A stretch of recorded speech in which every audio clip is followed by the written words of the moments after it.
जय गुरुदेव। आदरणीय साधक जनों के समक्ष भावपूर्ण वंदन। आज हम आज बहुत ही सौभाग्य का दिन है। आज हम उस तपस्विनी साधिका का अभिनंदन करने जा रहे हैं जिन्होंने पूज्य गुरुदेव के पावन विचारों और साहित्य को अपने जीवन का आधार बनाकर हजारों जीवनों में क्रांतिकारी परिवर्तन लाई। हम बात कर रहे हैं श्रीमती विमला अरोड़ा जी की, जो वर्ष 1994 से गुरुदेव से साहित्य के माध्यम से जुड़ी अखंड ज्योति और युग निर्माण योजना जैसे दिव्य साहित्य को पढ़ते पढ़ते उनका जीवन ही बदल गया। एक समय था जब वे एक कुशल ब्यूटिशियन थी और साथ ही सिलाई केंद्र भी चलाती थी, जिसमें 40 से 45 बालिकाओं को आत्मनिर्भरता की शिक्षा देती थी। लेकिन जब उन्होंने रात्रियों में गुरुदेव के साहित्य का मनोयोग पूर्वक अध्ययन प्रारंभ किया तो उनका जीवन स्वार्थ से परमार्थ की दिशा की ओर मुड़ गया। उन्होंने घर घर जाकर 5000 से अधिक अखंड ज्योति युग निर्माण योजना पत्रिकाएं और मंत्र लेखन को जन जन तक पहुंचाया। गुरुदेव की प्रेरणा से जब उनका मार्ग जेल सेवा की ओर मुड़ा, तब उन्होंने देश के विभिन्न जेलों में जो कार्य किए वे अद्वितीय और अनुकरणीय हैं। उन्होंने मेरठ, इंदौर, अलवर और देहरादून जैसी कई जेलों में आध्यात्मिक कार्यक्रम आयोजित किए, लेकिन देहरादून जेल में जो कार्य उन्होंने किया वे वास्तव में अतुलनीय है। उन्होंने पहले 9 दिन का विशेष यज्ञ वहां कराया। इसके प्रभाव से प्रेरित होकर जेल प्रशासन ने उन्हें वहीं रोक लिया और फिर वहां लगातार 40 दिन तक अनुष्ठान चला। लेकिन बात यहीं नहीं रुकी। कैदियों के भीतर होता परिवर्तन देखकर उन्होंने उस अनुष्ठान को 3 महीने तक आगे बढ़ा दिया और फिर जब यह अनुष्ठान पूर्ण हुआ तो जेलर स्वयं भाव विभोर होकर रो पड़े और कहने लगे, इस जेल का पूरा वातावरण ही बदल गया। यह अब जेल नहीं, एक साधना स्थल बन गई है। कई कैदी ऐसे थे जिनके जीवन में इतना बड़ा हृदय परिवर्तन हुआ कि वे न केवल मानसिक रूप से मुक्त हुए बल्कि कुछ तो कानूनी रूप से भी जेल से रिहा हो गए। वहां के कैदी उनका सानिध्य पाकर आत्मिक शांति पाने लगे। दीदी ने जन्मदिन, विवाह या शरीर त्यागने जैसे अवसरों पर भी गुरुदेव का साहित्य बांटा है। आज वे गुरुदेव के इस दिव्य कार्य को अपने पतिदेव के पूर्ण सहयोग से लगातार आगे बढ़ा रही हैं। जीवन साथी का यह समर्पित साथ उनकी सेवा और साधना की यात्रा को और भी अधिक सशक्त बनाता है। उन्होंने जो संस्कार की फसल बोई थी, आज उसी का फल समाज को मिल रहा है। जो साधक गुरु के कार्य को आगे बढ़ाने के लिए समर्पित होता है, उसके जीवन में दिव्यता स्वतः प्रकट होने लगती है और उसका हर कर्म जन कल्याण की दिशा में एक पवित्र यज्ञ बन जाता है। यह सच्चाई है कि जब एक नारी संकल्प लेती है तो वह सिर्फ अपनी ही नहीं, पूरे समाज का भविष्य गढ़ देती है। नारी शक्ति की महानता इस बात में है कि वह करुणा, साहस और सेवा तीनों को एक साथ जीती है। विमला दीदी इसका साक्षात प्रमाण है। गुरुदेव की प्रेरणा से चलता यह जीवन एक जीवंत उदाहरण है कि कैसे एक साधिका अपने भीतर की शक्ति को पहचान कर हजारों लोगों के जीवन में ज्योति जगा सकती है। अब हम हमारी बहन विमला दीदी के स्वागत में एक विशेष प्रस्तुति देना चाहेंगी आदरणीय सारिका दीदी। आइए करतल ध्वनि के साथ उनका स्वागत करें। जय गुरुदेव। जय गुरुदेव। आज हम सभी गौरवान्वित हैं कि इस गोष्ठी के मुख्य अतिथि के रूप में आदरणीय विमला दीदी हम सभी के बीच उपस्थित हैं, जिनके द्वारा गायत्री परिवार के माध्यम से किए गए उल्लेखनीय कार्यों से समाज को एक नई दिशा मिल रही है। आदरणीय दीदी जी के इस महनीय कार्यक्रम में उपस्थित इस गोष्ठी को और अधिक प्रेरणादायक बनाती है। ये पंक्ति दीदी आदरणीय दीदी जी के को समर्पित है। जहां रहेगा वहीं रोशनी लुटाएगा, जहां रहेगा वहीं रोशनी लुटाएगा, किसी चिराग का अपना मकान नहीं होता। हम सभी आपके मार्गदर्शन और विचारों की कार्यक्रम में प्रतीक्षा कर रहे हैं। मैं एक बार पुनः आज इस गोष्ठी में उपस्थित सभी सदस्यों की तरफ से हृदय से स्वागत और अभिनंदन करती हूँ और आपके स्वागत में सभी की तरफ से एक स्वागत गीत इस महनीय मंच के माध्यम से प्रस्तुत कर रही हूँ। जय गुरुदेव। मन की वीणा से गुंजित ध्वनि मंगलम, मन की वीणा से गुंजित ध्वनि मंगलम। स्वागतम स्वागतम स्वागतम स्वागतम। कैसा पावन सुहावन समय आज है, आप आई अतिथियों में सरताज है। कैसा पावन सुहावन समय आज है, आप आई अतिथियों में सरताज है। देव की भांति पूजन करे आज हम, देव की भांति पूजन करे आज हम। स्वागतम स्वागतम स्वागतम स्वागतम।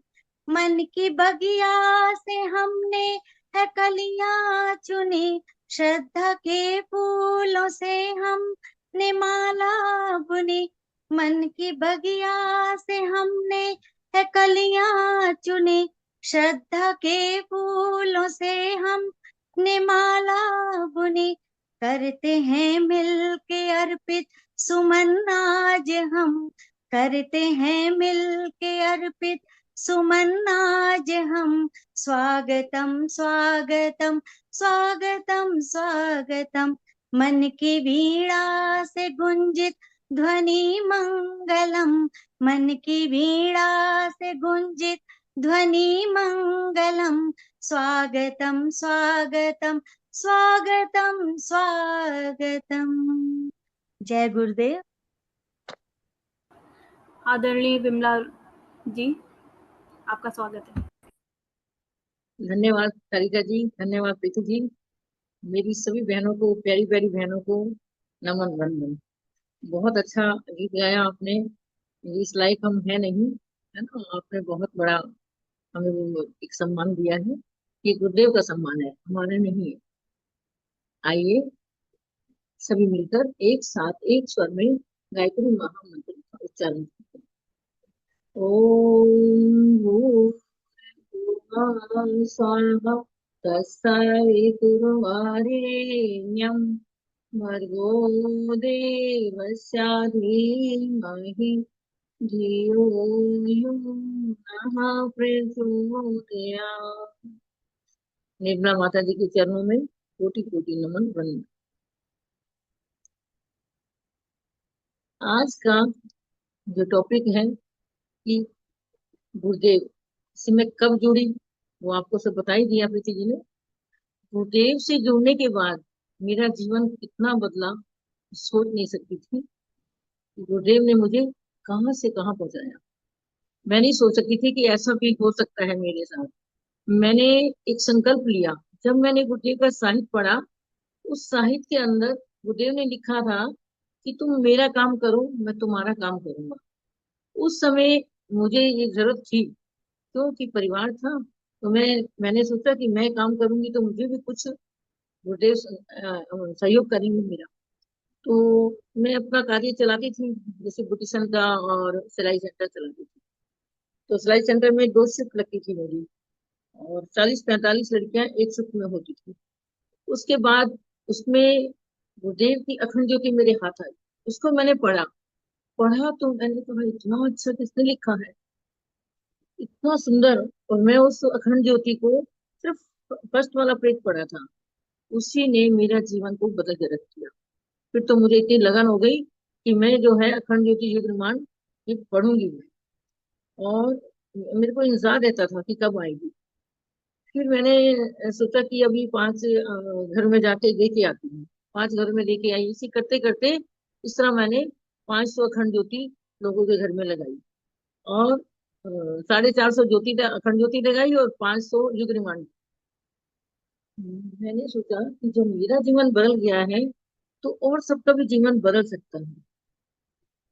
फिर क्या हुआ, गुरुदेव ये किया किसने, गुरुदेव ने, गुरुदेव ने कराया। प्रेरणा से, गुरुदेव की प्रेरणा से ही ये सब मैं कर पाई। और मैं आपको एक बात बताती हूँ कि मैंने सोचा कि अब जो गुरुदेव का साहित्य है ये डोर टू डोर मैं कैसे देने जाऊं। तो वो डोर टू डोर साहित्य देने के लिए रात भर सोती रही, कैसे जाऊंगी किसी घर में देने के लिए। तो कोई बात नहीं, फिर सवेरे दिमाग में आया कि तुम बेकार में सोच रही है, गुरुदेव ने कहा है ना कि तुम तो बेटा उठाना कंधे पर और मुझे ले जाना जहां जाना होगा, और मैं वहां मुझे पहुंचा देना वहां। तो मैं सवेरे उठाया झोला और सुबह निकल गई घर से। निकलने के बाद मैं 2 घंटे बाद घर में आई, और मेरे को बड़ी आत्मा को शांति मिली, बड़ी प्रसन्नता मिली। जिस घर में भी गई सबने साहित्य ले लिया, और फिर अखंड ज्योति युगमान लगाने के लिए गई तो उन्होंने लगा ली। इस तरह करते करते कारवा बढ़ता गया, और गुरुदेव की प्रेरणाएं जो है वो नित्य प्रतिदिन नई नई आती रही। आज क्या करना है, आज क्या करना है, उधर लगन हो गई। तो मैंने फिर सोचा अब इस काम को छोड़ो, इस काम को नहीं करना मुझे, क्योंकि इसी काम में उलझी रहूंगी तो गुरुदेव का काम कैसे कर पाऊंगी। तो मैंने उस काम को निश्चित कर लिया था कि मैं छोड़ूंगी। लेकिन उस बीच में क्या हुआ कि मुझे कैंसर हो गया। मतलब बताने का मेरा वो नहीं है, ये है कि एक ये बता रही हूँ कि गुरुदेव ने किस तरह से मुझे संभाला, किस तरह से गुरुदेव ने मुझे आगे बढ़ाया। तो मुझे कैंसर हो गया। तो उस समय मैं शांति कुंज में युग शिल्पी का कोर्स कर रही थी, और जैसे ही ऊपर से उतर के आई तो मैं डॉक्टर साहब के पास गई। डॉक्टर मंजू जी है वहाँ शांति कुंज में। मैंने कहा डॉक्टर साहब मुझे अपना टेस्ट कराना है। बोले क्या टेस्ट कराना है? मैं पता नहीं, बॉडी का टेस्ट कराना है। तो वो हंसने लग गई, तेरे कोई बीमारी है? मैं कहा, नहीं बीमारी कुछ नहीं है। बोली फिर क्यों चेक कराने आई हो? मैं कहा, पता नहीं, मेरी ऐसे अंदर से प्रेरणा हुई कि मैं अपना टेस्ट कराऊं। तो उन्होंने टेस्ट किया मेरा, और रिपोर्ट भेजी हरिद्वार में। वहां रिपोर्ट आ गई कि आपको कैंसर है। और जैसे मैं अगले दिन लेने गई तो उन्होंने कहा आप फटाफट जाओ जूलीग्राम, देहरादून में। मैंने कहा क्यों, क्या हो गया? मैंने कहा कैंसर हो गया मुझे। तो एकदम कहती तुम्हें कैसे पता? मैं तो पूछ ही रही हूँ आपसे। बोली जाओ फटाफट और जूलीग्राम। तो मैं अकेली थी, और मैं जूलीग्राम वहां से पहुंच गई। वहां उन्होंने जब रिपोर्टें देखी तो बोले कि आपके पास तो समय ही नहीं है, आप अभी एडमिट हो जाइए। मैं कहा एडमिट तो मैं नहीं हो सकती, क्योंकि परिवार मेरा दूर है। तो मैं राजस्थान अलवर से आई। तो मैंने कहा वहां से मेरा परिवार आएगा जब, तो उसके बाद देखते हैं डॉक्टर साहब। घर चली गई, वहां चली गई शांति कुंज। शांति कुंज जाकर मतलब थोड़ी टेंशन तो हो गई थी, बच्चे सारे अनमेरिड हैं, एक बेटी की शादी करी। तो रात भर नींद नहीं आई, और सवेरे उठी, शैल जी के पास गई। अभी किसी परिवार वालों को मैंने नहीं बताया था। वहाँ शैल दीदी बस सुबह गई रिपोर्ट लेकर। मैंने कहा दीदी ये देखो रिपोर्ट। मैं रोने लगी, दीदी कैंसर हो गया। दीदी कहती है कुछ नहीं होगा, तुमने गुरुदेव का काम करना। बबूत का पैकेट दिया दीदी ने, बोले इसको जाकर आप ले लेना। मैं नीचे उतरी, और जहाँ शिवालय है वहां से गंगा जल लिया एक गिलास में, और उसी के अंदर वो पूरी पूरी डाल दी, और वो पूरी पैकेट डाल के वो पी गई। पूरा दिन हो गया था, कुछ खाया नहीं था। तो टेंशन सी थी। वहां पर वैद्य रहते थे, अब तो एक्सपायर हो गए। तो उनको जाके रिपोर्ट दिखाई, मैंने कहा कोई आयुर्वेदिक ट्रीटमेंट हो तो? उन्होंने कहा हाँ हाँ बहुत ट्रीटमेंट बहुत है, हम अच्छे से अच्छे डॉक्टर को दिखाएंगे, आप चिंता मत करो।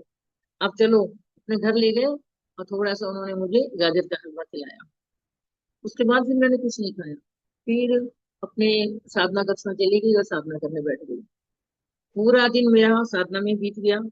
रात को जो रूम में सोने गई तो बार बार मुझे टॉयलेट, बार बार बार बार, क्योंकि ये क्या हो रहा है।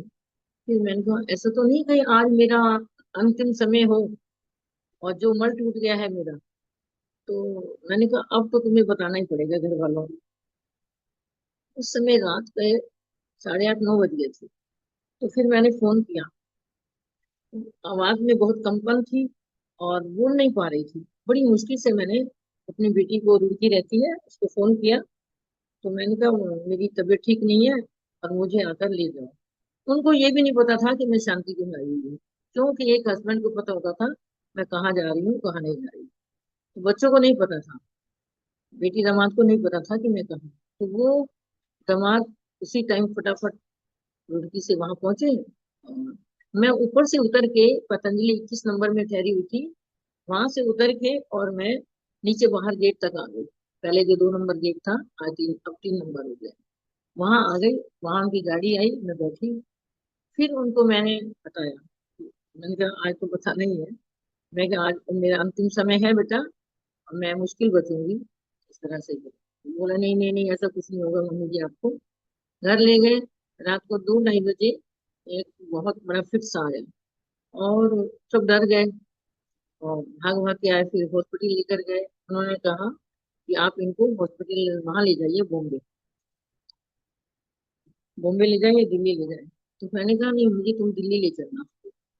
दिल्ली ले गए, वहां एडमिट किया, जो भी है, मतलब सब काम हो गया। और डॉक्टर ने जब मेरे शरीर खोला, उन्होंने देखा, उसी दिन सब काम हो गया। और डॉक्टर ने कहा कि अरे, और वहां भी पहले टेस्ट हुए मेरे सारे, जोलीग्रांट के टेस्ट भी थे, हरिद्वार के भी थे, और वहां भी टेस्ट हुए थे। और जिस टाइम शरीर खोला गया, उस टाइम कुछ नहीं निकला। तो डॉक्टर ने कहा ये तो कुछ है ही नहीं यहाँ, रिपोर्ट्स में सब आ रहा है। मेरे चेहरे में मुस्कान थी। तो डॉक्टर साहब ने कहा कि इस महिला को जब होश आ जाए, इससे ये पूछना इसका गुरु कौन है और इष्ट कौन है, किसी पूजा करती है ये। पहली महिला ऐसी देखी है जो स्टीचर पे लेटी है और वो हंस रही, मुस्कुरा रही है। तो उन्होंने मेरे शरीर बंद किया। उसके बाद जब मुझे होश आया, तो नर्स ने कहा कि आप वो किसको मानती हो, आपका इष्ट कौन है, आपका गुरु कौन है। बताया मैं तो पंडित श्री राम शर्माचार्य मेरे गुरु हैं, और सूर्य मेरा इष्ट है, गायत्री का मैं जप करती हूँ। उसने कहा, हमारे डॉक्टर साहब बड़े हैरान हुए थे आपको देखकर कि ऐसी महिला हमारे टीचर पे पहली आकर लेती है।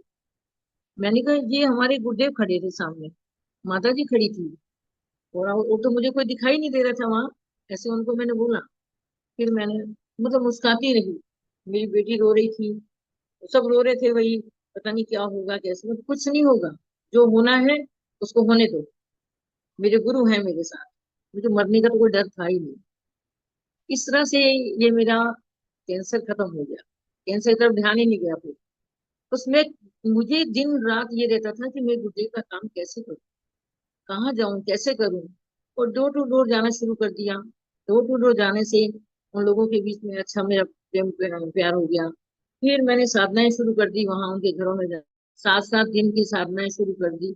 हर एक के घर में बैठना, साधना करना 7 दिन तक, और फिर अगले घर कलश को लेके जाना। इस तरह से मैं ये कार्य करती रही। उससे पहले जो मैंने कार्य किए थे, बस वो था कि मैं जब भी शांति को जाती थी, तो साहित्य को भर लेती। और वो एक बार शायद निर्मला माता जी भी मेरे साथ गई थी, और साहित्य भर लेती थी, और साहित्य को लेकर और मैं घाट घाट के, गंगा जी के घाट घाट पर जाकर तो साहित्य को बांटती। और वापसी में जब आती थी, तो ट्रेन में, बस में, जिसमें भी है, उसमें मैं अपना उस साहित्य को बांटती चली जाती थी। स्टिकर लगाती थी ट्रेन में, और साहित्य बांटती, यही मेरा काम चलता रहा। तो मुझे बड़ी खुशी होती थी कि जब भी मेरा कहीं जाने का सफर होता, तो मैं कहती वहां गुरुदेव का साहित्य बटेगा।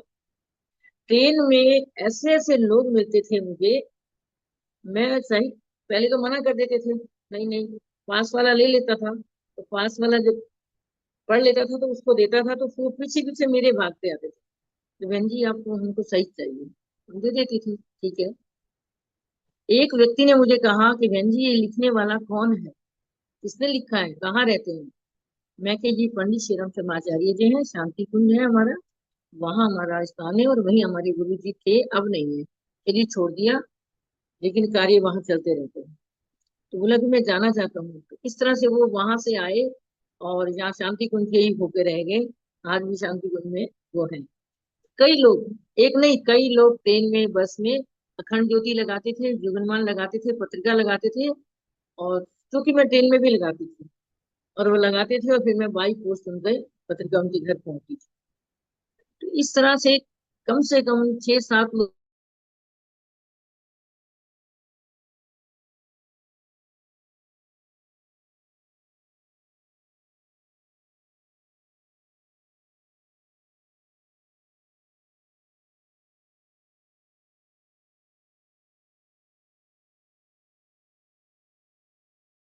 मुझे भेजते थे। जेल तो मैं बिल्कुल जाना ही नहीं चाहती थी। और अचानक ही जेल में पता नहीं कैसे हुआ कि गुरुदेव ने जैसे धक्का मारा कि तो जाओ बेटा, तुम्हें जाना पड़ेगा। तो जेल में गई, तो जेल में भी यही हाल हुआ। परिवर्तन इतना जबरदस्त बंदियों के बीच में आया कि पहले 9 दिन का उन्होंने कोर्स किया, ये अलवर की बात है। फिर उन्होंने 40 दिन का किया, लेकिन मेरा यज्ञ वहां निरंतर चलता रहा। यज्ञ का नागा नहीं हुआ। वहां बंदी लोग भी ये सब मंत्र सीख गए थे, क्योंकि उनको भी मैं अपने ये हवन करने की सरल विधि पुस्तक देखी थी, उससे देखकर वो सीख गए थे। और इतना, एक एक लड़की थी, उसका नाम था मंजू। उसको मैं कहती थी कि तुम मंत्र लेखन करो, मैं नहीं कर सकती। अच्छा, जब करो, मैं नहीं कर सकती। 2-3 महीने हो गए उसको, फिर मैं डांटते डांटते, एक दिन तो वो रोने लग गई रात को, उठ के, और ना मुंह हाथ धो के बैठ गई जब करने। अगले दिन सवेरे मैं पहुंची जेल में, बहुत सर्दी थी, बहुत ज्यादा ठंड थी। और सुबह पहुंची मैं, संकल्प कराने के लिए गई थी कि साधना के लिए कुछ बहनें तैयार हो गई थी, संकल्प कराने गई। तो 7 बजे मैं जेल के अंदर पहुंची। तो बोले कि इतनी ठंड में दीदी कैसे आए हो आप? अरे मैं, तो तुम फटाफट आओ, बैठो यहाँ। बैठे वो लोग, इतने मन से उन्होंने साधना करी, इतने मन से, मैं आपको कुछ बता नहीं सकती। मेरा हृदय इतना ज्यादा उनको देखकर इतना प्रफुल्ल हुआ, इतना खुशी हुई मुझे कि उन लोगों ने बड़े, मतलब ध्यान से, बड़े उससे, उन्होंने उत्साह से उन्होंने उस साधना को किया। 9 दिन की संपन्न हुई। उसके बाद बोला दीदी अभी साधना करने का और मन है, छोड़ना नहीं है। ठीक है, आप करिए।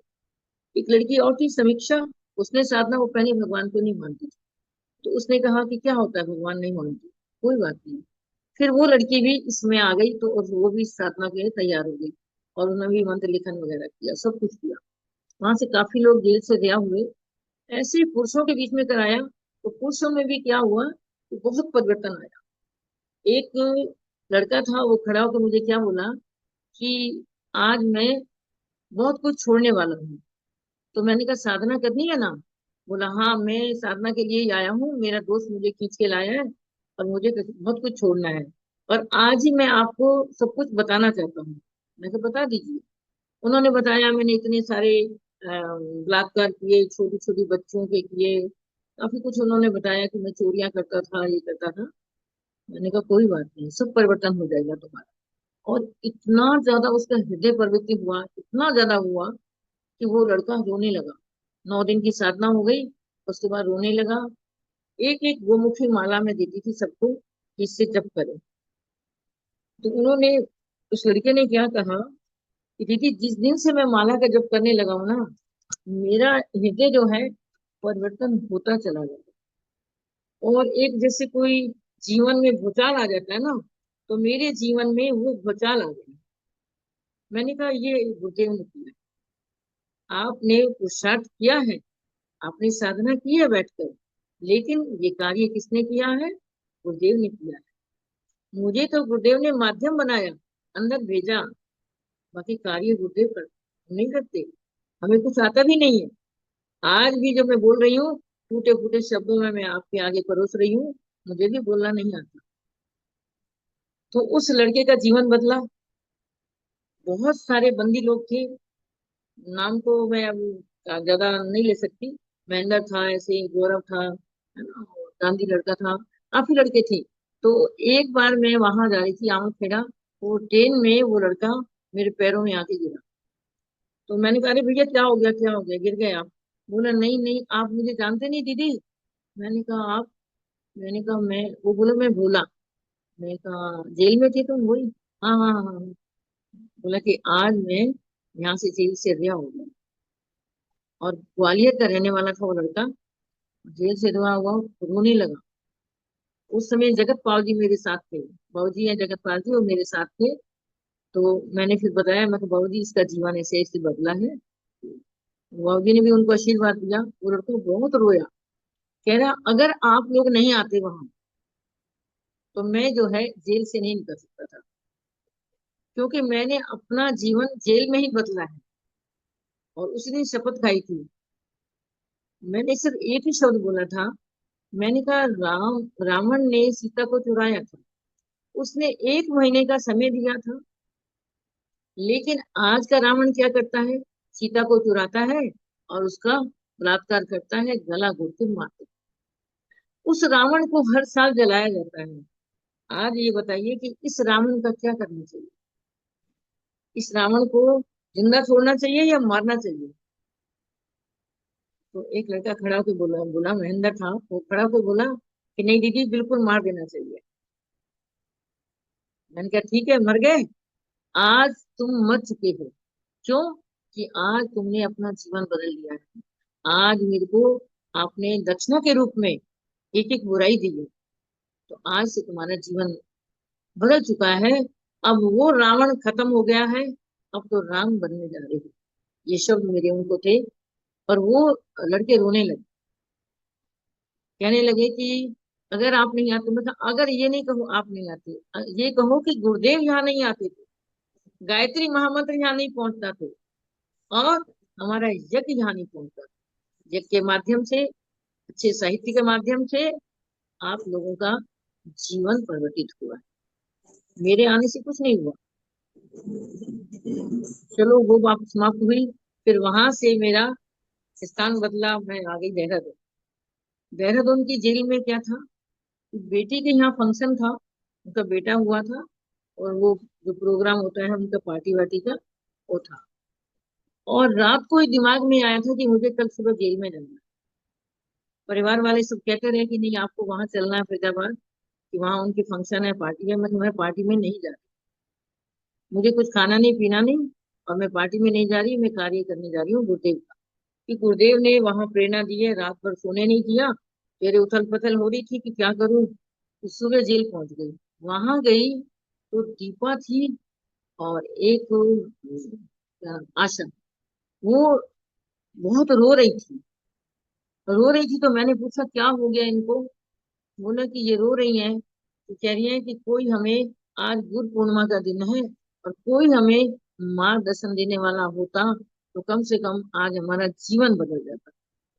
मैं कहा इसी बात के लिए रो रही हूँ।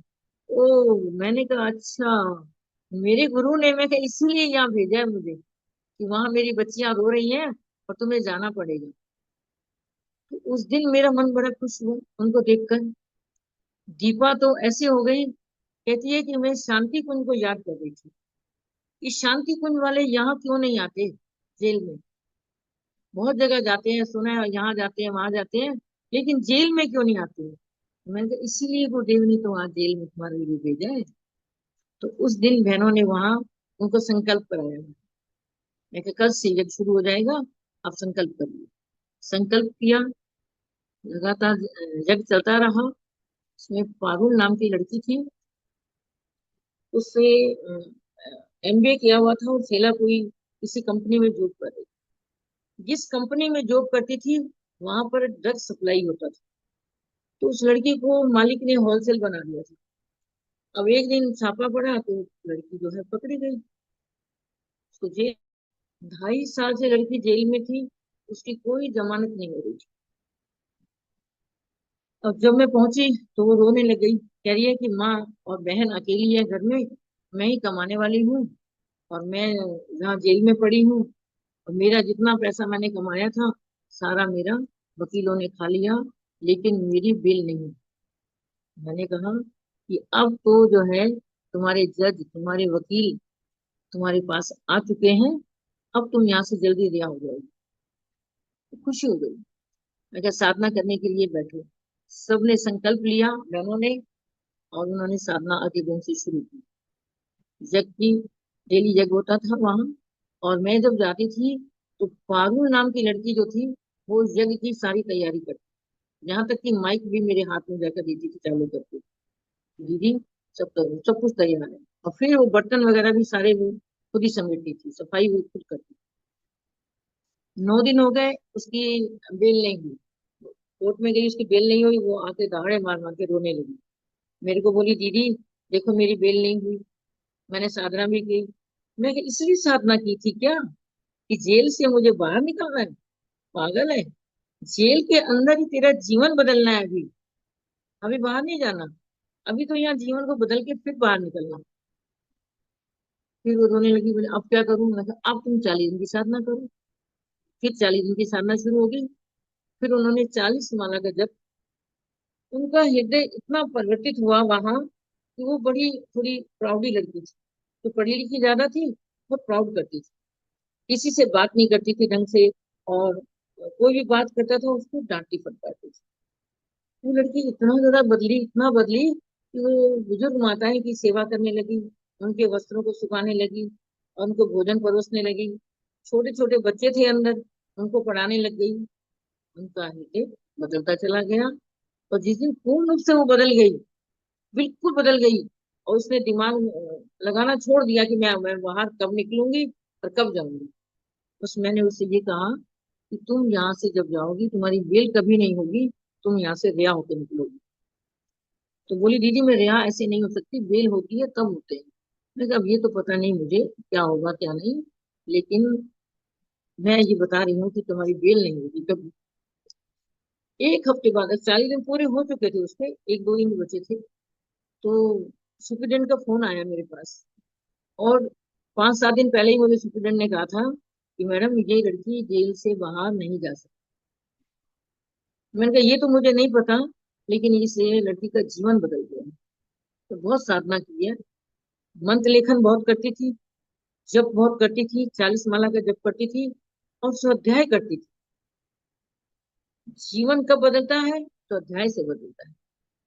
मेरे कहने से, आपके कहने से इतना नहीं बदलेगा जितना गुरुदेव का साहित्य से जीवन बदलता है। मेरा जीवन भी गुरुदेव के साहित्य से बदला था। तो वो लड़की, मैंने अंदर लाइब्रेरी बना रखी थी, लाइब्रेरी से वो बुक्स इशू करा के और वो पढ़ती थी। करीब करीब उन्होंने गुरुदेव की सारी किताबें पढ़ ली। रात को मतलब पढ़ती रहती थी, 10 बजे जाके सोती थी, लेकिन वो पढ़ती, किसी से फालतू बातचीत नहीं करती। और वो लड़की का फोन आया जैसे सुप्रीडेंट का कि मैडम हमारी जेल में हड़कंप मच गया है। तो क्या हो गया? तो कल वो लड़की गई थी कोर्ट में और वो वहां से वो रिहा हो गई है। तो मैंने कहा होना ही था, शनिवार का दिन था। बोले आज लास्ट कोर्ट का था। उसको भी ये था कि पता नहीं होंगी नहीं होंगी। कहीं मैंने दिमाग लगाना छोड़ दिया था दीदी कि मैं बाहर जाऊंगी नहीं जाऊंगी। यहाँ मुझे बड़ा आनंद आने लग गया। एक एक उनको मैंने पीला दुपट्टा भी ओढ़ाया था, गोमुखी दी, माला दी और आसन दिया। मतलब पहले तो अपना ढांचा बदलो, फिर उसके बाद जो मंत्र जप करोगे वो तुम्हें फलित होगी। तो वो लड़की वहां से रिहा हुई, सारी जेल में हड़कंप मच गया। इसी तरह से 45 भाई जो थे वो रिहा हुए वहां, वो भी साधना कर रहे थे। यहाँ से साधना करके वहां दोनों तरफ मैंने चालू कर रखी थी साधना। भाई इधर भी कराते थे और फिर उधर भी कराते थे, पुरुषों में भी कराते थे। तो वहां 45 भाई बाहर निकले, तो पूरा सुप्रीडेंट जेलर सब बड़े ज्यादा खुश हो गए। बोले मैडम ये क्या हो गया, हमारी जेल में इतना हड़कंप मच गया है कि मतलब बंदी लगातार निकले जा रहे हैं, और एक ही दिन में 45 बंदी निकल गए। और यहाँ से 10 बहनें निकली थी पारुल के साथ। तो ये परिवर्तन आया जेल के अंदर। फिर दोबारा हमने शुरू किया, फिर वही हुआ कि 3 महीने तक छोड़ा ही नहीं बंदियों ने कि अभी नहीं अभी नहीं अभी नहीं। 40 दिन में तो हो गए, नहीं नहीं अभी नहीं। तो 3 महीने लगातार वहां चलता रहा। वहां से भी 167 कैदी रिहा हो गए। बड़ा चमत्कार हुआ। फिर डीआईजी आईजी उन्होंने फिर शील्ड देकर और मुझे सम्मानित किया कि आपने जेल के अंदर इतना बड़ा कार्य कर दिया है और जेल को आपने आश्रम बना दिया है, अब जेल नहीं लगती। डीआईजी सर रोने लगे, उनसे माइक से बोला नहीं जा रहा था, धन्यवाद के लिए खड़े हुए थे, वो बोल नहीं पा रहे थे। कह रहे हैं कि जिस व्यक्ति को मैं सुधारने के लिए डंडे मारता था, बरसाता था, और वो व्यक्ति नहीं सुधरा। और यहाँ 2-3 महीने के अंदर इस लड़के अंदर इतना परिवर्तन आया है कि कमाल हो गई इस लड़के को देखकर। उनके घर वाले जब मिलने आते थे वहां, जैसे पत्नी आई तो वो पूछती थी पति से कि आपके अंदर इतना परिवर्तन कैसे आया।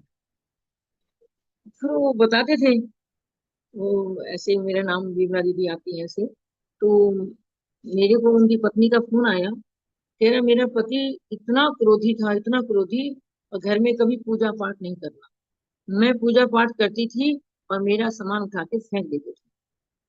क्या पूजा पूजा लगा रखी है, क्या होता है इससे, भगवान भगवान कर रखा है। और जहाँ वो यज्ञ कर रहा है, साधना कर रहा है, और गाली इतनी देते थे, बहुत गंदी गंदी मुझे गालियां देते थे, अपनी माँ को भी गाली देते थे। हम जब भी यहाँ उनको मिलने आते थे, यहाँ से हम रो के जाते थे। और अब हम जब आते हैं तो बड़े प्रेम से हमसे मिलते हैं, माँ के चरण छूते हैं, मेरे से बड़े प्यार से बात करते हैं, और हमें सारे मंत्र सुनाते हैं। उनको इतने कंठस्थ मंत्र याद हो गए हैं, सारे मंत्र हमें सुनाते हैं। हमने कहा इतना परिवर्तन कैसे आया? तो बोले कि हमें तो उनके दर्शन करने हैं। मैंने कहा देखो, मेरे दर्शन नहीं करना, दर्शन करना है तो मेरे गुरु के दर्शन करना। आप शांति कुंज चले जाना, प्रखर प्रज्ञा सदा श्रद्धा पे जाके उनके चरण छूना और दर्शन वहां करना। अखंड दीपक ऊपर जल रहा है, वहां करना। हमको एक पोस्टमैन है छोटे से, हमें तो हमारे गुरुदेव ने भेजा है कि बेटा मेरा ये संदेश जन जन तक पहुंचा दो। हम तो जन जन तक संदेश गुरुदेव का देने आए हैं, हम कुछ भी नहीं है। हम तुच्छ प्राणी हैं, हम कुछ काम भी नहीं कर सकते। जो गुरुदेव के कार्य हैं इतने सारे, हम कहाँ कर पा रहे हैं? हम खरे नहीं उतर रहे। हमें खरा उतरना पड़ेगा, तभी जाकर हमारे गुरुदेव की आत्मा प्रसन्न होगी। तो मैंने कहा आप शांति कुंज जाना और वहां उनके चरण छू के उनको ही धन्यवाद करके आना। इस तरह किसी की पत्नी का फोन आया, किसी की बहन का फोन आया, किसी के पिता का फोन आया। एक लड़का था शुभम, उसके पिताजी ने फोन किया कि हम आपके दर्शन करना चाहते हैं। मैं कहा, क्यों? कह रहा मेरा बेटा बहुत गंदा था, बहुत ही गंदा, इतना गंदा लड़का था कि मैं कह रहा था इससे ना होता नालायक बच्चा तो अच्छा था, और ये मर जाता तो अच्छा था। इतने तक उसके पापा को गुस्सा आता था कि बहुत। कह रहे इसी कारण ये जेल में पड़ा हुआ है, अपनी गलती के कारण, जो इसने बाहर कांड किया है। और उसके बाद उस लड़के का इतना जीवन बदला कि वो लड़का, मैं उसी को बैठाती थी जग करने के लिए, तुम जग कराओ, मैं बैठी हूँ, कोई भी अगर कुछ मंत्र सब गलत होगा तो उसको मैं ठीक कर लूंगी। वो लड़का इतने अच्छे मंत्र बोलने लग गया, बहुत अच्छे मंत्र, और जग पूरा वही कराने लग गया। मैं उन्हीं को संभाल लेती थी। 3 लड़के थे, सौरभ, शुभम और एक महेश, तीनों को बैठा देती थी कि तुम जग कराइए। और वो लड़का जग कराने लगा, उसका जीवन पूरा बदल गया, पूरी तरह। फिर उसके पिताजी आने लगे, जैसे जे मिलने आते थे तो वो अपने पिताजी के चरण छूता, प्रणाम करता, और इतने प्यार से उनसे बोलता था, बहुत प्यार से बात करता। तो वो कहते तेरे परिवर्तन कैसे आया, तो कैसे बदल गया?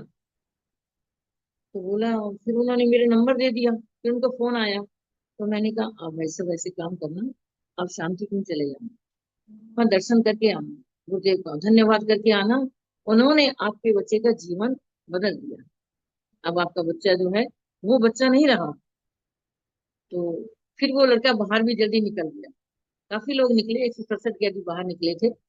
और अभी जब कराया था 9 दिन की साधना, जब निर्मला माँ भी आई थी हमारे वहां पर, तो उसमें सीमा जी भी आई थी, और भी 2-3 बहनें आई थी वहां पर। उसमें कलश यात्रा निकली थी, तो वो भी बड़ा अद्भुत था। उसमें भी 100 177 कैदी बाहर निकले थे एक ही दिन में। एक ही दिन में लास्ट दिन जब था उनका पूर्ण होती हुई, उसके बाद उनके ऑर्डर आ गए थे। तो वो भी जेल में हड़कंप मच गया। आज भी निरंतर वहां यज्ञ चल रहा है जेल के अंदर, और सभी बंदी बैठकर यज्ञ कर रहे हैं। अब हर बैरक के अलग अलग बैरक हैं, उन बैरकों में होने लगा है कि एक हफ्ता उस बैरक में होगा, एक हफ्ता उस बैरक में। मैं संडे के संडे जाती हूँ, बाकी वो लोग खुद यज्ञ करते हैं। कुछ सामान चाहिए होता है, मैं सामान वगैरह दे आती हूँ। ये तो हमारा जेल का प्रोग्राम हुआ। अब ये एक परिवर्तन और था जो गुरुदेव ने जीवन में लाए, और इतना बदला उन्होंने जीवन। क्या हुआ कि मैं एक बार शाम को अपने घर में, 4 बजे का टाइम था, एकदम मन में हुआ कि मुझे मथुरा जाना है। और मैंने क्या किया, फटाफट इनके लिए खाना बनाया, उनको फोन किया, सुनो जी मैं ना मथुरा जा रही हूँ। बोले कैसे? मैंने कहा कि ऐसे ही मन हो रहा है जाने का, कल आ जाऊंगी वापस आपके लिए खाना बनाने। बोले ठीक है। हम चले गए वहां, और हमारी ट्रेन लेट हो गई, रात को पहुंचे हम लेट। चैतन्य जी थे वहां पर, द्वारका प्रसाद जी थे उनका नाम, गुरुदेव ने चैतन्य जी रखा। उन्होंने कहा वहां स्वागत कक्ष पे कि विमला अरोड़ा जी आ रही हैं अलवर से, उनके लिए मेरे नीचे वाला गायत्री टूब खोल दे। जैसे मैं स्वागत कक्ष पे पहुंची, ट्रेन काफी लेट हो गई, बारिश बहुत थी। तो उन्होंने कहा कि आप गायत्री टूब में चले जाइए, आपका रूम खुला है। विमला अरोड़ा है? मैं कहा "हाँ जी।" मैं कहा आपको कैसे पता? बोला कि वो चैतन्य जी का फोन आया था कि आप आ रही हो। उनको तो मैंने कुछ नहीं कहा, मैं रात भर सोती रही, मैंने तो उनको फोन ही नहीं करा। मैंने उनको बताया ही नहीं कि मैं आ रही हूँ। तो क्या हो गया, सिर्फ मेरे हस्बैंड को पता है और मुझे पता है। तो वहां पहुंची, सवेरे उठी, चैन नहीं आ रहा था। बाबूजी बस पहुंच गई ऊपर। मैंने कहा बाबूजी, आप ये बताओ कि आपको किसने बताया मैं आ रही हूँ? मैंने तो आपको फोन ही नहीं किया, आपको कैसे पता लगा? बोले पता लग गया हमको। मैं कहा ऐसा तो हो ही नहीं सकता, कैसे लग गया? पीछे लग गई मैं। अच्छा तुम जाओ भोजन कराओ। मैं कहा नहीं, जब तक नहीं जाऊंगी जब तक आप मुझे बताओगे नहीं। जिद्दी हो बहुत? मैं कहा बिल्कुल जिद्दी हूँ। और पिता के सामने तो बच्चे जिद्दी होते ही हैं, जिद मनवा लेते हैं। तो उन्होंने मुझे क्या कहा, धीरे से, गुरुदेव ने बुलाया। गुरुदेव ने, मैंने चुनी है 4 बहनें, गुरुदेव ने बुलाया। एक तो तुम्हारा है, गुरुदेव ने कहा था कि तुम आ रही हो। एक तुम्हारा नाम है, एक निर्मला पांडे जी है, और 2 बहनों का और नाम बताया था, एक माधवी जी और एक अ, कानपुर से थी, उनका नाम मुझे याद नहीं है। तो इनको 4 बहनों का नाम में भी बुलाया है, तो गुरुदेव ने बुलाया। अच्छा जी, शांति हो गई मुझे। और सवेर को मुझे बोले अब तुम्हें 9 दिन यहाँ रहना है। मैं कहा, 9 दिन? बोला मैं तो कपड़े नहीं लेकर आई, एक ही जोड़ी लाई हूँ साथ। बोला नहीं, 9 दिन यहाँ रहना है, और यहाँ रह के तुमको साधना करनी है। कि गुरुदेव का महापुष्करण की चल रहा है, तो उसमें आपकी भागीदारी चाहिए। ठीक है, भागीदारी के लिए अब 9 दिन बाद रहना हो गया, तो मैंने आपको फोन किया अरोड़ा जी को। मैं तो सुनो जी, मेरे ना कपड़े पहुंचा दो, मैं तो यहाँ रुकूंगी। ऐसे ऐसे हुआ है। ठीक है, तो कपड़े लेकर आ गए मेरे, और मैं वहां रुकी साधना की। अब वो मैं सोती रही, दूसरी बहन का नाम याद नहीं आ रहा था, तो निर्मला पांडे जी का नाम बार बार याद आ रहा था कि ये निर्मला कहाँ है, कहाँ है। पूछती रही, कईयों से पूछा, किसने बताया नहीं। मैंने कहा कि कोई बता ही नहीं रहा उनके बारे में। और बाकी नाम मैं भूल गई उसका, जो कानपुर वाली बहन है उसका नाम भूल गई, और माँ का नाम याद रहा। तो नहीं मिल पाए खैर उस समय। फिर मुझे मिली, तो मुझे शांति कुंज में मिली निर्मला माता जी।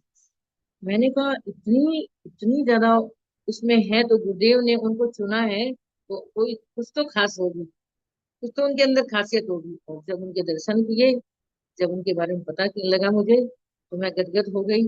और मुझे उनसे भी बहुत प्रेरणा मिली है, मैंने उनसे भी बहुत प्रेरणा ली है। वो हमारी प्रेरणा के स्रोत है। मतलब इतना गुरुदेव का कार्य किया उन्होंने, जो हम तो उनके आगे एक गिलेरी की तरह भी नहीं, गिलेरी से भी छोटे काम। हम नहीं कर सके इतना काम जितना माँ ने किया। तो मैं माता जी के चरणों में कोटि कोटि नमन वंदन करती हूँ, और उनको चरण स्पर्श करती हूँ। और एक छोटी सी बात और बताना चाहती हूँ, कि यहाँ देहरादून में एक शिव मंदिर था, तो मैं उस शिव मंदिर में गई, तो वहाँ एक ब्राह्मण मिले, संदीप मोटियाल नाम था उनका। वो मिले, तो वहाँ वो पूजा करा रहे थे। तो मैंने पूछा उनसे, नहीं, उन्होंने मुझसे पूछा कि आप पूजा करोगी? मैंने कहा हाँ कर लूंगी। तो मैं बैठ गई, तो पूजा कर ली। शिवालय में जल चढ़वा रहे थे और पूजन करा रहे थे, मैंने भी कर लिया। फिर बोले कि आप कहाँ रहते हो? मैं कहा यहाँ रहती हूँ जलवायु टावर में। तो मैंने कहा हमारी भी चलती रहती है वहां। मैं तो आज मंदिर आ गई अचानक ऐसे ही। तो इसी पे वो क्या बोला मुझे कि आप वो गायत्री की साधक हो, क्योंकि मैंने पीला दुपट्टा डाल रखा था। मैंने कहा हाँ जी। तो कह रहे हैं कि मेरी इच्छा है आपसे, आपके घर आने की। मैं कहा आइए, कल आइए। आए घर, पूछा मेरे से आप क्या करते हो, कैसे? मैं कहा हमारे 9 दिन की साधना चलती है, जब भी नवरात्रि आते हैं हम साधना करते हैं। बोला मैं भी आपके साथ साधना कर सकता हूँ? मैं कहा हाँ कर सकते हो, आइए। अब थोड़े दिन बाद भी नवरात्रि आए, तो वो साधना करने आए। मैंने कहा मैं तो 9 दिन मौन रहती हूँ। बोलो कोई नहीं, मैं आपके साथ बैठ के जब किया करूंगा, और जब हवन किया। मैंने उनको पीला दुपट्टा ओढ़ा, मैं कहा, इस दुपट्टे को ओढ़कर ही आपको साधना करो। और गोमुखी वगैरह आसन भी पीला ये वाला दिया, और उन्होंने कहा शुरू कर दिया उन्होंने। उनका जीवन इतना बदला। वो कह रहा है कि जिंदगी जीने का मजा मुझे आ गया। इतने टाइम से मैं ब्राह्मणगिरी तो कर ही रहा था, लेकिन लोग ही ब्राह्मण था। तो मैंने उनको ये संकल्प कराया, आज के बाद किसी से पैसा मत मांगो, लुटेरे नहीं बनना आपको। और वो जहां भी जाते थे पैसे ज्यादा मांगते थे, लेते थे पैसे। उस दिन उन्होंने हाथ में गंगा जल लेके संकल्प लिया कि मैं आज के बाद किसी से माँ कोई पैसा नहीं, किसी से नहीं मांगूंगा, और जो कोई अपने आप दे देगा पूजा करने का तो रख लूंगा, देखूंगा भी नहीं उसने क्या दिया मुझे। मैं कहा बस ये ऐसा में पंडित श्री राम शर्मा आचार्य कौन है, पूरे विश्व के लिए आए हैं, पूरे विश्व के लिए, और विश्व के पिता है वो पूरे विश्व के गुरु है वो। तो उन वो के चाहते थे कि ब्राह्मण ऐसा होना चाहिए। तो उनका जीवन बदला, इतना बदला कि उनके घर में इतना था कि बहुत प्रॉब्लम थी, पैसे की बहुत तंगी थी। उन्होंने बाद में बताया मुझे ये बात, उस समय तो नहीं बताई, बाद में उन्होंने बताया कि मेरे बच्चों की फीस भरने के पैसे नहीं थे, मेरे अकाउंट में पैसे नहीं थे, और फीस बार बार स्कूल से फोन आ रहा था कि फीस जमा कराइए। लेकिन कुछ पैसे उनको मैंने दिए थे। मैं कहा तुम रोज मेरे घर आए हो, मेरे घर बैठे हो, ब्राह्मण हो, तो कुछ दक्षिणा मैं आपको देना चाहती हूँ, ठीक है। तो उसने अपने बच्चों की फीस भरी स्कूल की, और उसके बाद इतना जीवन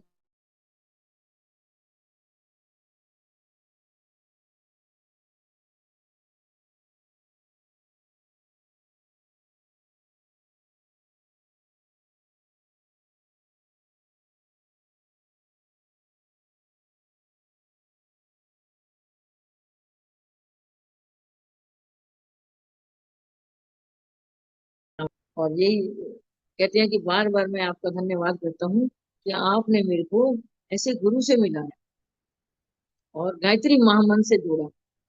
मैंने कहा मैंने नहीं जोड़ा, ये मेरे गुरु चाहते थे तुम्हारा जीवन बदलना और तुम्हें अपने गोद में लेना, वो चाहते थे, इसलिए उन्होंने आपका जीवन बदला। और आपका जो जीवन क्या बदला, आपके विचार बदल दिए, आपके परिवार का पूरा ढांचा बदल दिया। उनकी पत्नी कहती है हमारे अंदर जो पहले विचार चलते थे, अब हमारे अंदर कोई विचार नहीं चलती, और सिर्फ हम बैठते हैं, हमारे बच्चे भी बैठते हैं, गायत्री का जप करते हैं, सूर्य को जल देते हैं, और गुरुदेव माता जी की तस्वीर आपने जो दी है उसका हम ध्यान करते हैं। इन्होंने हमारे घर का पूरा ढांचा ही बदल दिया। इस तरह से बहुत सारी परिवार हैं, बहुत सारे बच्चे हैं, बहुत सारी बच्चियां हैं जिनका गुरुदेव ने जीवन बदला। एक मैं सेवा केंद्र भी चलाती थी, सेवा भारती में भी मैं अभी भी आज भी हूँ, उपाध्यक्ष हूँ वहाँ की, और वहाँ मैं चलाती रहती हूँ। तो यहाँ भी मेरा चलता है, यहाँ भी मैंने 5-6 जगह व्रतक खोले हुए हैं, जो मैं बस्तियों में जाकर उन बच्चों को पढ़ाने का काम करते हैं अपन, और उनका पूरे विचारों का परिवर्तन करने के लिए मंत्र लेखन भी देके आती है उनको, और गायत्री जप भी कराते हैं उनसे बच्चों से। तो ये जीवन मेरा बहुत सालों से चल रहा है, मतलब 94 से ही मेरा जीवन जो है गुरुदेव ने बदल के रख दिया। क्या से क्या बनाया मुझे नहीं पता, मुझे सब ब्यूटिशन ब्यूटिशन करते रहते थे। अब मुझे क्या कहते हैं, गायत्री वाली दीदी, गायत्री वाली बहन जी, गायत्री वाली माता जी, हम यही करते हैं, अब कोई नहीं ब्यूटिशन कहता। और मैं मुझे भी बहुत बुरा लगता था कि कोई मुझे ब्यूटिशन कहता है आपको, अब मुझे नहीं अच्छा लगता वो सब सुनना। अब ये अच्छा लगता है कि ये दीदी जा रही है, माता जी जा रही है, बहन जी जा रही है, ये अच्छा लगता है। और वहाँ जो है जीवन जो है वहां बदला, इतना बदला, इतना बदला कि सारे जो गायत्री परिजन अपने जो हैं, तो खैर उनका जीवन तो बदला हुआ है सबका ही। एक जिस परिवार में मैं गई थी उनकी बात कर रही हूँ, उनके घर में लड़ाई मार पिटाई झगड़े बहुत ज्यादा होते थे। और मेरा क्या होता था कि मैं सुबह उनके घर जाती थी और वहां से शाम को निकलती थी, रोज का नियम बना था उनके घर जाने का। पता लगा था कि घर में कलेह क्लेश बहुत ज्यादा होता है, तो मैंने बात करी कि मैं आपके घर में आके बैठूंगी और जब करके चली जाऊंगी, एक अखंड दीपक आपके घर में जलाइए। तो उनके घर में अखंड दीपक जलता रहा, और मैं वहां पर जाना, और अलवर से थोड़ा दूर था, जाना उनके घर में बैठना, जप करना, ध्यान करना, और फिर सारी परिवार को लेकर उनकी फिर आरती करानी। इस तरह से करना। तो धीरे धीरे क्या हुआ, उनके घर के अंदर 9-10 दिन के अंदर उनके घर के अंदर परिवर्तन आना शुरू हो गया। बेटे बहू, सास बहू की लड़ाई झगड़े होते थे तो सब बंद हो गए।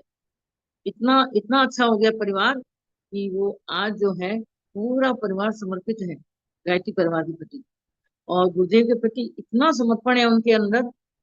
भाई साहब यहाँ आए भी थे, युग शिल्पी का भी कोर्स करके गए थे, और कहा था कि बहन जी हमारा जीवन बदल गया पूरे घर का। मैंने कहा गुरुदेव जो आपके घर आ गए।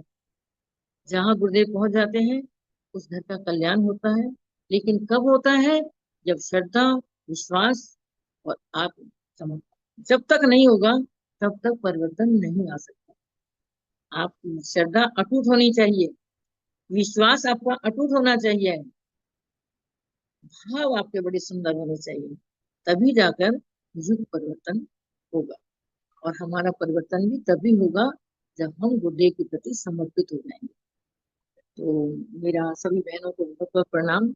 आज जो मैंने बोला टूटे फूटे शब्दों में क्या बोला मुझे नहीं पता, लेकिन अच्छा लगा है तो ग्रहण करो, नहीं अच्छा लगा तो मुझे वापस लौटाइए।